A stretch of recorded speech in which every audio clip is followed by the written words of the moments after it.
Welcome back. We got Jeff Beamish here, and we're very glad to have you here. Well, thank you very much. That's the nicest thing anyone said to me all day. Oh, well, good. My goodness. Do you guys remember what you were doing 15 years ago tomorrow? I was barely alive, I'll tell you that. Barely alive, Candace? Dressing up, ballerina maybe? Ooh, I don't remember what I was, but around this time of year it gets brought up, that being the Halloween blizzard of 1991. Now, tomorrow marks the 15th anniversary of the blizzard, which gave Minnesotans quite the trick. Here's a look back on the most infamous blizzard in Minnesota history. It started early in the day, a few snowflakes. By the time all the ghosts and goblins finished trick-or-treating, 8 inches of snow was already on the ground in the Twin Cities. When the morning commute arrived, Minnesota awoke to snow-covered roads and stranded motorists. Numerous businesses and schools were shut down for days, giving kids a reason to celebrate and parents a reason to pull their hair out. Once the storm system moved away on November 3rd, St. Cloud received 13.1 inches of snow. A week after fans created a whiteout with Homer Hankies ushering in the Twins' second World Series title, Mother Nature provided its own whiteout, dumping a record 28.4 inches on the Twin Cities. Up I-35, a whopping 36.9 inches of snow blanketed Duluth, shutting down the city. And where there wasn't snow, there was ice. Albert Lee turned into one big skating rink, with 3 inches of ice covering everything from trees to power lines. And if there was any silver lining out of this, it was that cross-country skiing season got an early start. Unbelievable. Here are some of the storm totals from cities around the state. Now, to give you some perspective as to how narrow the heaviest snow band was, down in the metro area, Farmington received 23.1 inches of snow.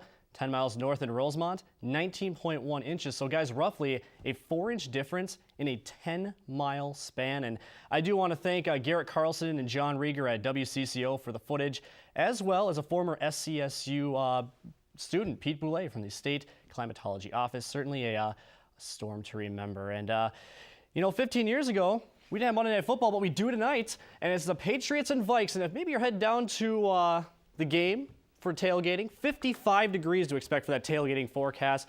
Perfect weather, and go Vikings. Beat the Patriots.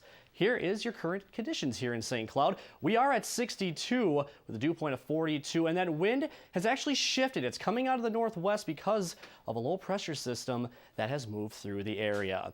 Let's take a look at the almanac today. Again, our high is where we're at right now, 62 degrees. Normal 48, record 76. So you can't argue with the fact that we're 62 today. It's a very nice day. Enjoy it. It's going to get colder. 31 the low, normal is 28. So that's where we're supposed to be. And we did not have any precip today, thankfully. And we aren't going to see any precip pretty much for the entire week. How about this sunset? Has already set at 5:08.